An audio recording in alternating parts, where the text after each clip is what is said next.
आपण पाहतायत LS मराठी। पाहुयात महत्त्वाच्या घडामोडी। नाशिक स्थानिक स्वराज्य संस्था मतदारसंघाच्या विधान परिषद निवडणुकीसाठी आज होणार मतदान। मतदानासाठी प्रशासन सज्ज। भंडारा गोंदिया विधान परिषद निवडणुकीसाठी प्रशासन सज्ज। 457 मतदार बजावणार मतदानाचा हक्क। उस्मानाबाद, बीड, लातूर विधान परिषदेसाठी आज मतदान प्रक्रिया पार पडणार। बहुमत आम्हालाच मिळेल, महाविकास आघाडीचे उमेदवार महेश देशमुख यांचं वक्तव्य। अमरावती शहर काँग्रेसची अमरावती विधान परिषद निवडणुकीमध्ये तटस्थ भूमिका। महानगरपालिकेचे 17ही नगरसेवक विधान परिषदेच्या निवडणुकीमध्ये मतदान करणार नाही। मुंबईच्या मालाडमध्ये छत्रपती शिवाजी महाराजांचा अवमान, जिरेटोपावर झेंडा लावल्याचा आरोप। जैन समाजाच्या कार्यक्रमातील झेंड्यांवरून वादंग, जिरेटोपावर झेंडा लावल्याने संताप। शिवप्रेमींनी व्यक्त केला तीव्र निषेध। शेतकरी नेते रविकांत तुपकर यांची अन्नत्याग आंदोलनामुळे प्रकृती खालावल्याची माहिती समोर।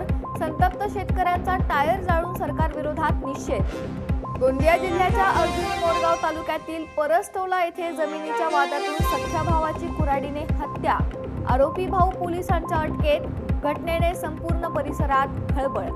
शिरूर पोलीस स्टेशनच्या गुन्हे शोधक पथकाची अवैध शस्त्र बाळगणाऱ्यांवर कारवाई। 2 जणांना अटक, 3 गावठी पिस्तुले आणि 4 जिवंत काडतुसे जप्त। चांदवड तालुक्यातील राजदेरवाडी आणि इंद्रायणीवाडी येथे भीषण पाणी टंचाई। नागरिकांची पिण्याच्या पाण्यासाठी पायपीट। ग्रामस्थांमध्ये तीव्र नाराजी। भारताची विजयी घोडदौड कायम। नेदरलँडसह 95 धावांनी दणदणीत मात। स्मृती मंधानाची दमदार फलंदाजी, श्रीचरणीची घातक गोलंदाजी। भारताचा सलग दुसरा विजय।